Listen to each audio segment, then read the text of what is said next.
Hello again, it's Dr. Dave, and I'm here to discuss one of the final chapters in the book, the one dealing with therapy.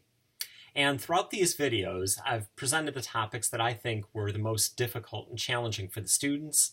But if you'll indulge me for this one, I want to talk about what I think is the most important thing to know for this therapy chapter.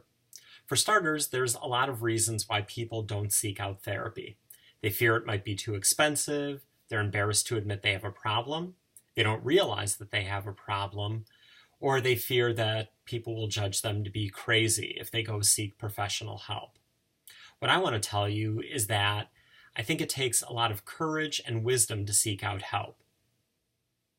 I think, for starters, you have to be aware of the fact that you have a problem, and people aren't always aware of that.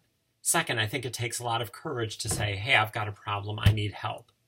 Now, with a lot of problems in our life, they're small enough that we can handle them on our own, like a little bit of nervousness before taking a test, or getting a paper cut, or being low on windshield wiper fluid for our cars.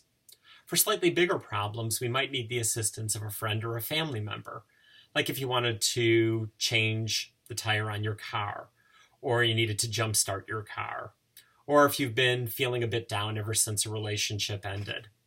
But with bigger problems, we need a professional's help. If you're having brake problems, if you have fallen down some steps and you've broken your arm, if you've been crying all the time and can't get out of bed, those are times when you need to consult a professional. And again, I think it takes a lot of courage to admit that you need help. We all have problems sometimes. Some we can fix on our own. Sometimes we need the assistance of others, and that may be a professional therapist. Now, it takes a number of things for therapy to be effective. You need a patient who's aware they have a problem, willing to make some changes, willing to seek help, and really willing to listen to what the therapist has to say. You also need a therapist who is familiar with your problem and able to make an accurate diagnosis. But we also need a couple other things. We need some time, because therapy doesn't just work overnight.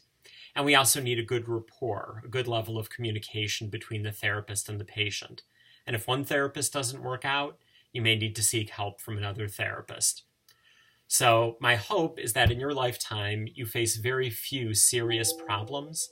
My second hope is that when and if you do face a serious problem, you realize it and then you get the help that you need.